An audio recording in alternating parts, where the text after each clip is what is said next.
Hello, my name is Zelgarath, and today I'd like to talk to you about an upcoming video project called Let's Play Zelda. I am recording this outside using an iPhone because, as it turns out, an iPhone is a key item that can do a lot of things. The idea of Let's Play Zelda came to me when I thought, well, there are Let's Plays on the internet, but has anyone Let's Played all of the Zelda games? Now, Nintendo Capri Sun has Let's Played a lot of Zelda games, but it turns out that no one's really Let's Played all of them because, for one thing, the DS games are very difficult to record, but I figured maybe there should be a Let's Play of all of the Zelda games, starting from the first one to whatever game is the most recent. Right now, that most recent game is Skyward Sword. I've recorded the footage for 11 Zelda games out of the 15, but my goal is actually to Let's Play the first 12 Zelda games, so that's all of the Zelda games up to Twilight Princess, before I start posting episodes of Let's Play Zelda on this YouTube channel. So I've recorded the footage for Zelda 1, Zelda 2, Link's Awakening, Ocarina of Time, Majora's Mask, Oracle of Seasons, Oracle of Ages, with the final ending of Oracle, Wind Waker, Four Swords Adventures, Minish Cap, and Twilight Princess. So of the first 12, the only game I haven't recorded yet is A Link to the Past.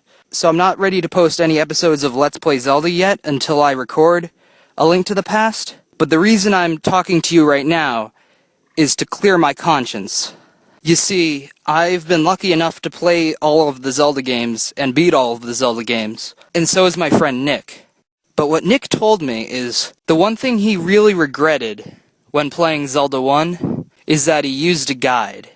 The first Zelda game that was for the Nintendo Entertainment System is technically a very short game, but the challenge behind the game, besides the 2D combat, is knowing what to do.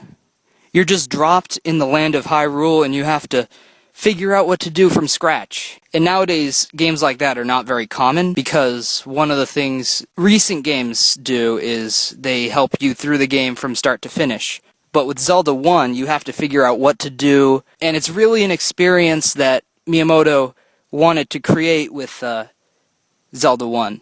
He wanted to make a game that you would think about while you're not actually playing the game. So basically, you could play the game, try to figure out the puzzles, and think about those puzzles when you're, doing other stuff.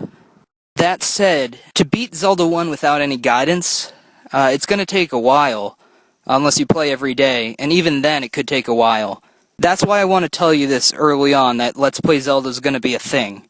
Because if you want to watch Let's Play Zelda while it's new, and you also want to do a blind run of Zelda 1, you have to consider that watching Let's Play Zelda will most likely make the game easier for you, because by watching Let's Play Zelda you'll see me beat the game and everything. So if you do want to watch Let's Play Zelda while it's new, and also play through Zelda 1 without guidance, you should start trying to beat Zelda 1 as soon as you can. Fortunately, there's a lot of ways you can obtain Zelda 1. Probably the most convenient way to get Zelda 1 is using the Nintendo Virtual Console. If you are an ambassador on your 3DS, you probably have access to this game. If you haven't already downloaded it, you can go to the shop channel and download it there for free. If you're not an ambassador and you have a 3DS, I think the game is now worth 500 Nintendo points, so that's $5. you can also get Zelda 1 on the Wii Virtual Console for 500 Nintendo points. The same price, $5. But it's not portable. And there's also a GameCube disc that has Zelda 1, Zelda 2, Ocarina of Time, and Majora's Mask. If you have a GameCube and that disc, you can also play Zelda 1 using that. Honestly, I'm going to recommend the 3DS version. I haven't played through it, but it's portable, and it's definitely available. What's better is the Game Boy Advance version, presumably, because if you have a Game Boy player, you can go from console to portable whenever you want. But that's really just not available to everyone. But if you happen to have a Game Boy player, that might be an option for you. Well, anyways, thank you for listening to this video.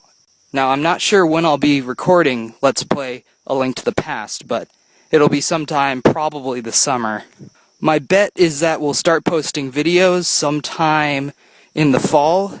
There are 3 things I forgot to mention. Each episode of Let's Play Zelda is going to be somewhere from half an hour to an hour and a half long. On average, it's going to be an hour long for each episode. Each episode will have multiple commentators, so it'll give the feeling of listening to a podcast. But I've been told that my friends are very interesting, so you might just want to watch it. For fun. The third thing is that we're going to try to bombard you with Zelda facts. We're going to try to put all of the Zelda facts, or at least as many as we can, into the episodes of Let's Play Zelda. You will learn so much, or not very much, depending on what type of fact it is. There are fun facts, and there are normal facts. We're going to try to include all the facts and make it interesting. But whether or not you watch is up to you. Thank you for considering. Thank you for watching. And have a great day.